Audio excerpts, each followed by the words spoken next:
The jet bridge at Dallas-Fort Worth smelled like burnt coffee and anxiety. American Airlines Flight 1923 to Washington Reagan was already 20 minutes late, and the gate agent's voice cracked over the intercom like she'd been yelling at people since sunrise. Zones 3 through 5, please come forward. We're trying to make up time. That's when he appeared. A tall, stooped man in his late 70s shuffled toward the podium. His hands were the color of rich Georgia clay baked under decades of sun, nails cracked and black half-moons under each one. The cuffs of his faded chambray shirt were frayed so badly the threads hung like Spanish moss. His jeans had once been blue. Now they were the gray-brown of creek mud after a hard rain. A pair of ancient red wing boots, soles flapping slightly, left tiny crescents of dried red dirt on the carpet with every step. He carried only one thing. A small, cracked leather satchel, older than most of the passengers. The gate agent forced a smile that didn't reach her eyes. Sir, do you need pre-boarding assistance?" No, ma'am," he said quietly, voice like gravel soaked in bourbon. "Well, I still got two good legs." A woman in a Patagonia vest and Lululemon leggings snorted loud enough for half the gate to hear. "Oh my God, is that dirt or did he roll in it?" Her friend, AirPods dangling, laughed into her oat milk latte. "Homeless shelter must have run out of seats. They're letting anyone fly now." The whispers spread like spilled coffee. Phones came out. Someone started recording. He never looked up. Just handed over a crumpled paper boarding pass.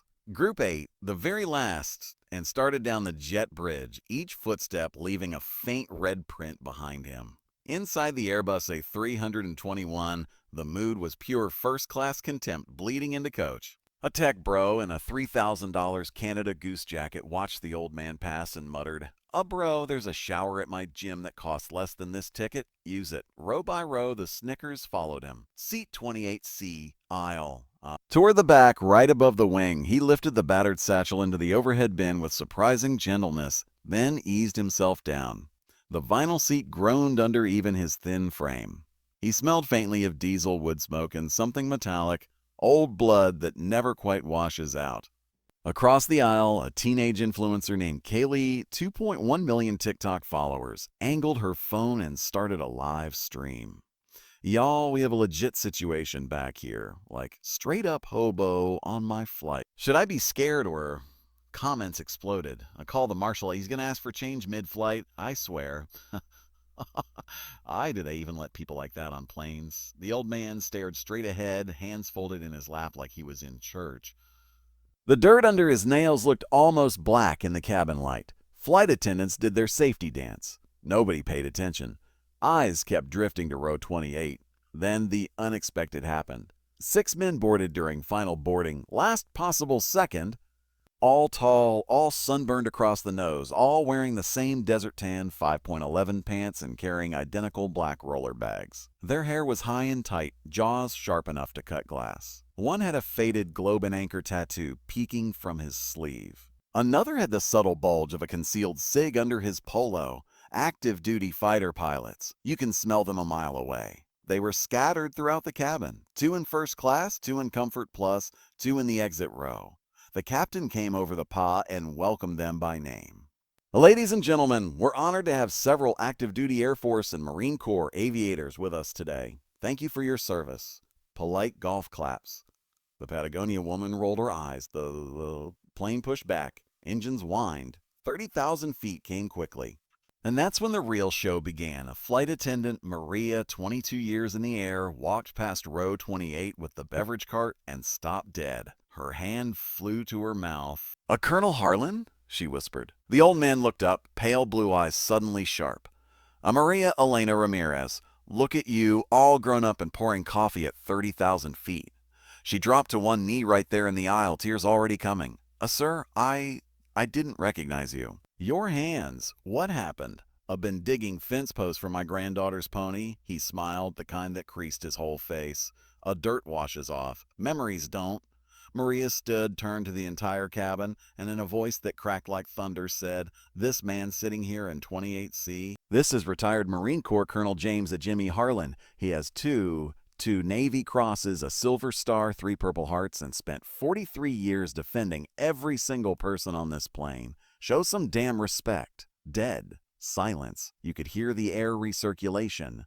Kaylee's live stream chat froze, then exploded again, but different now. The tech bro in the Canada Goose slowly took off his noise-canceling headphones. Colonel Harlan just waved Maria off gently. "It's all right, darling. Let him stare. I'm used to it." But it wasn't all right. Not yet. 30 minutes later, the seatbelt sign was off and the cabin lights dimmed for the movie. Nobody was watching the movie. Word had spread like wildfire from row 36 to row 1. Phones were out, but now they were searching. A James Harlan Marine, Corey a Navy Cross double recipient, a Battle of Hugh City 1968, Operation Phantom Fury, Fallujah, and the pictures started surfacing. A black and white photo of a 22-year-old Harlan, face blackened with soot, carrying a wounded buddy through the ashes of Hugh while tracer rounds stitched the sky behind him. Another from 2004, Iraqi sandstorm, Harlan at 58, still wearing the Eagle Globe and anchor, leading a company of Marines house to house in Fallujah while missing half his left ear from and wide. Medals, hospital beds, presidents shaking his hand, a folded flag from too many funerals. The cabin transformed. The tech bro's name was actually Justin Buckled, walked back and stood in the aisle in front of 28C. "Sir," he said, voice shaking, "my grandfather flew F-4s in Vietnam. I was an asshole. I'm sorry. Colonel Harlan looked up, studied the kid for a long second, then stuck out one of those filthy hands. Justin shook it without hesitation. When he let go, his palm was streaked with red clay. One by one, they came. A doctor from Denver, a school teacher from Austin, a 10-year-old boy traveling alone to see his dad stationed at Andrews. Each apologized. Each shook the hand. Each walked away with a little bit of Georgia dirt on their skin like it was holy. Kaylee, the influencer, killed her live stream, started a new one. Tears streaming. "Y'all, I owe the entire internet the biggest apology of my life. This man is the reason we even have an internet to be stupid on. 1.8 million watching in 5 minutes. But the best part, the part that broke the internet, was still coming. The 6 fighter pilots had been watching everything from their scattered seats. They hadn't moved, hadn't spoken, just watched with the kind of stillness you only learn in a cockpit at Mach 2. Then, without a word passing between them, all 6 unbuckled at once. The lead pilot, Captain Tyler Aroga Mitchell, F-22 Raptor driver out of Langley, stood first. He was 34, 2 combat tours, and had never saluted anyone out of uniform in his life. Until now. He walked back the aisle, stopped exactly in front of 28C, and snapped the sharpest salute the cabin had ever seen. Held it. One by one, the other 5 joined him. 2 Marine F-35 pilots, another Raptor driver, a Navy FA-18 driver on leave, and an Air Force A-10 pilot who still had sand from Syria in his boots. 6 pilots, 1 aisle, 6 perfect salutes locked in place. The entire plane went silent again, but this time it was the silence of a cathedral. Colonel Harlan looked at them for a long time. Then he pushed himself up, slowly, joints popping, and came to attention as straight as he had in 1966. He returned the salute with a hand that trembled only slightly. And then, something no one expected, the old Marine's eyes filled. A single tear cut a clean line through the dust on his cheek. Captain Mitchell dropped his salute first, stepped forward, and spoke so softly the GoPro microphones barely caught it. "Sir, on behalf of every fighter pilot flying today, thank you for teaching us what right looks like."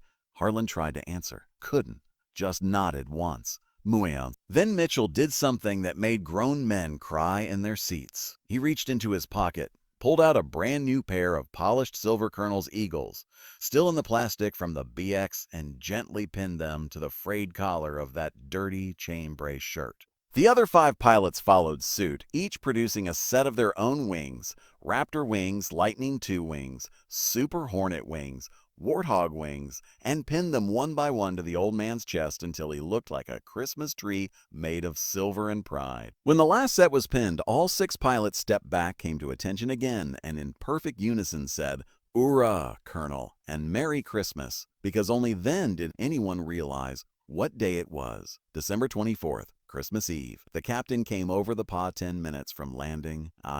"Oh, folks, this is your captain. I've been flying for 33 years and I've never said this, but we're going to do something a little different today." He didn't ask permission from the company. didn't care. When the wheels touched down at Reagan National, the plane didn't taxi to the gate.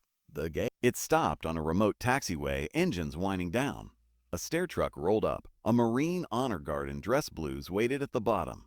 6 of them, rifles reversed. The cabin door opened while the plane was still on the tarmac. Colonel Harlan looked confused. "I don't understand." Maria, the flight attendant, kissed him on the cheek. "Your granddaughter called ahead, sir. Said you were too stubborn to let anyone meet you. So we went over your head." The 6 fighter pilots formed 2 lines, creating a corridor from 28C to the front door.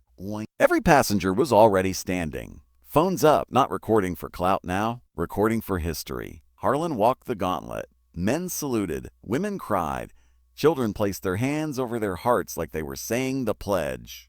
At the door, the captain of the aircraft, himself a former Navy pilot, waited with his hat in his hand. Colonel Harlan, on behalf of American Airlines and every soul on this aircraft, it was the honor of a lifetime. They shook hands. The captain's eyes were red. Down the stairs. The Marine Honor Guard snapped to present arms. A lone bugler, where the hell did they even find a bugler on Christmas Eve, played a silver taps, slow and perfect in the freezing Virginia air. A black Suburban with government plates waited. On the side, stenciled in gold, property of the Commandant of the Marine Corps. The current Commandant, 4 stars, full dress blues, was holding the back door himself. "Jimmy," he said simply, "I've been too long." Harlan started to salute, but the commandant pulled him into a hug instead.